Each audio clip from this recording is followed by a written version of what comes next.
नमस्कार प्यारे दोस्तों, आप सुन रहे daily current affairs update Hindi भाषा का यह कार्यक्रम और मैं आरजे उद्धव आप सभी का स्वागत करता हूं आज के इस daily current affairs update Hindi भाषा के कार्यक्रम में। चलिए बढ़ते हैं हमारे कार्यक्रम की ओर, यानी डेली अपडेट की ओर। महत्वपूर्ण दिन के बारे में पहली अपडेट है। विश्व शिक्षक दिवस 5 अक्टूबर को मनाया गया। विश्व शिक्षक दिवस, जिसे अंतर्राष्ट्रीय शिक्षक दिवस के रूप में भी जाना जाता है, प्रतिवर्ष 5 अक्टूबर को मनाया जाता है। विश्व शिक्षक दिवस 1994 में मनाया जा रहा है। इस वार्षिक आयोजन का उद्देश्य शिक्षकों के योगदान और प्रयासों का सम्मान करना, जश्न मनाना और पहचानना है, जिसके बिना हम वह नहीं होते जो आज हम हैं। यह दिन शिक्षकों की स्थिति से संबंधित 1966 ILO यूनेस्को अनुशंसा को अपनाने की वर्षगांठ के रूप में मनाया जाता है। इस वर्ष के विश्व शिक्षक दिवस का विषय शिक्षकों के साथ शिक्षा का परिवर्तन शुरू होता है। बढ़ते हैं अगले अपडेट है पुस्तक के बारे में। ओडिशा के मुख्यमंत्री ने encyclopaedia of tribes in Odisha के 5 खंड का विमोचन किया। आदिवासी समुदायों के जीवन, इतिहास, संस्कृति और विकास का दस्तावेजीकरण करने के लिए एक इनसाइक्लोपीडिया के साथ आने वाला ओडिशा देश का पहला राज्य बन गया।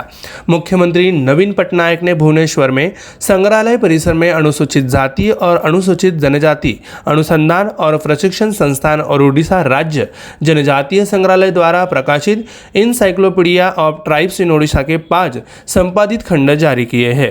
5 संपादित खंडों में सभी 62 अनुसूचित जनजाति समुदाय को कवर करते हुए 3800 पृष्ठ और 418 शोध लेख है। बढ़ते हैं अगले अपडेट की ओर। अगली अपडेट है विज्ञान के बारे में। भारतीय रेलवे ने इसरो द्वारा विकसित RTIS सिस्टम स्थापित किया।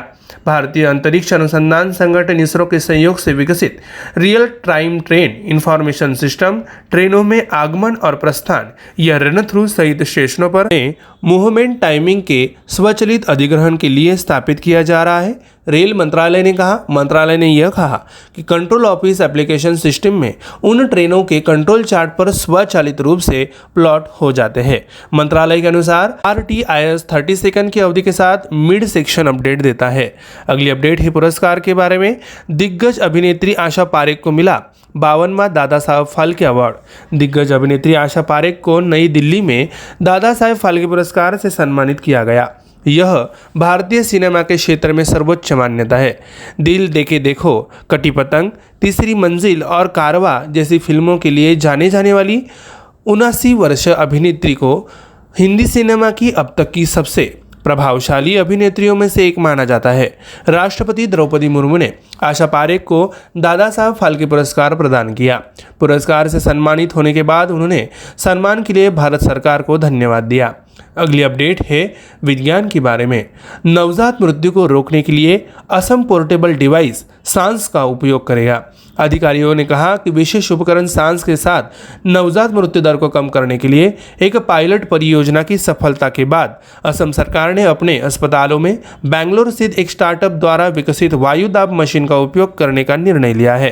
सांस का एक portable neonatal continuous positive air pressure system है जो अस्पताल की सेटिंग में और साथ ही यात्रा के दौरान शिशुओं को जीवन रक्षक सांस लेने में सहायता प्रदान करता है। एक अधिकारी ने कहा कि इस मात्रा में मशीनों के वितरण से राज्य की लगभग सभी मौजूदा मांग को पूरा करने की उम्मीद है। अगली अपडेट है नियुक्ति के बारे में। वरिष्ठ IAS अधिकारी राजेंद्र कुमार ESIC के महानिदेशक नियुक्त हुए। केंद्र सरकार ने एक शीर्ष स्तर के प्रशासनिक पुनर्गठन में केंद्र में कार्यरत 9 वरिष्ठ IAS अधिकारियों के फेरबदल की घोषणा की है। तमिलनाडु केडर के वरिष्ठ IAS अधिकारी राजेंद्र कुमार, जो वर्तमान में इलेक्ट्रॉनिक्स और सूचना प्रौद्योगिकी मंत्रालय में अतिरिक्त सचिव के रूप में तैनात है, जो कर्मचारी राज्य बीमा निगम के महानिदेशक के रूप में पदोन्नत किया गया है। कार्मिक मंत्रालय द्वारा जारी एक आदेश में कहा गया, तमिलनाडु कैडर के 1992 में बैच के भारतीय प्रशासनिक सेवा IAS अधिकारी कुमार को ESIC का महानिदेशक नियुक्त किया गया है। बढ़ते हैं अगले अपडेट की ओर। यह अपडेट है एजिस भारतीय जीवन बीमा कंपनी का 74% स्वामित्व वाला पहला विदेशी व्यवसाय बन गया। AJL federal life insurance IDBI bank से बाहर निकलने के बाद 74% विदेशी शेयरधारिता रखने वाला पहला भारतीय जीवन बीमा करता बन गया है, जिसने एजेस इंश्योरेंस इंटरनेशनल एनवी को अपनी पूरी 25% हिस्सेदारी बेच दी है। जीवन बीमा कंपनी में बेल्जियम स्थित एजेस इंश्योरेंस इंटरनेशनल की हिस्सेदारी पहले के 49 से अब 74% है। फेडरल बैंक के पास बीमा संयुक्त उद्यम में 26% हिस्सेदारी है। वित्त वर्ष 2022 के केंद्रीय बजट के एक हिस्से के रूप में सरकार ने बीमा कंपनियों के प्रत्यक्ष विदेशी निवेश के लिए स्वीकार्य सीमा को 49 से बढ़ाकर 74% कर दिया था। अगली अपडेट है पुरस्कार के बारे में। कोचीन इंटरनेशनल एयरपोर्ट को मिशन सेफगार्डिंग के लिए ASQ अवार्ड से सम्मानित किया गया। कोचीन इंटरनेशनल एयरपोर्ट लिमिटेड ने 2021 से 22 में मिशन सेफगार्डिंग कार्यक्रम के सावधानीपूर्वक कार्यान्वयन के लिए एयरपोर्ट काउंसिलिंग इंटरनेशनल द्वारा स्थापित एयरपोर्ट सर्विस क्वालिटी अवार्ड 2022 जीता है। इनसे निर्बाध यातायात सुनिश्चित किया और महामारी के बाद यात्रियों की संतुष्टि को मजबूत किया।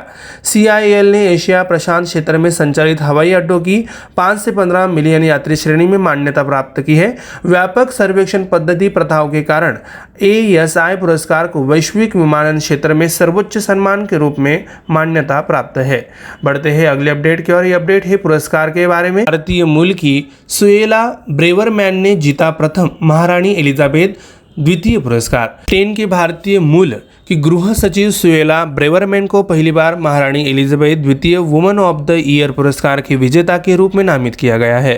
ब्रिटिश प्रधानमंत्री लिज ट्रस द्वारा इस सितंबर की शुरुआत में कैबिनेट में नियुक्ति की गई। 42 वर्षीय बैरिस्टर ने कहा कि एशियन अचीवर्स अवार्ड 2022 समारोह में नई भूमिका निभाना उनके जीवन का सम्मान था। दिवंगत सम्राट की स्मृति को समर्पित, जिनका हाल ही में निधन हो गया। पुरस्कार अब अपने 20वें वर्ष में सार्वजनिक नामांकन के माध्यम से ब्रिटेन के दक्षिण एशियाई समुदाय के व्यक्तियों की उपलब्धियों को मान्यता देता है।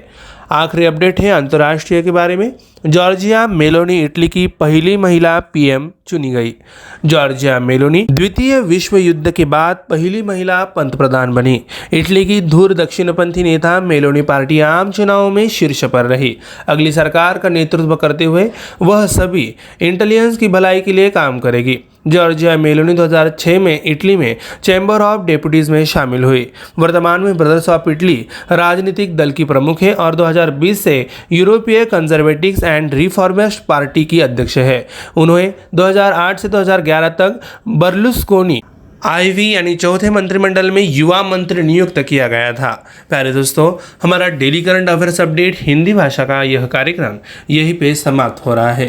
मैं आरजे उद्धव आप सभी से लेता हूँ इजाज़त। तब तक के लिए इसे सुनते रहिए और जुड़े रहिए हमसे रेडियो MPSC गुरु पर। अधिक जानकारी स्पेक्ट्रम एकेडमी का यूट्यूब चैनल सब्सक्राइब करना ना भूलें, बेल आइकन को प्रेस करें। धन्यवाद।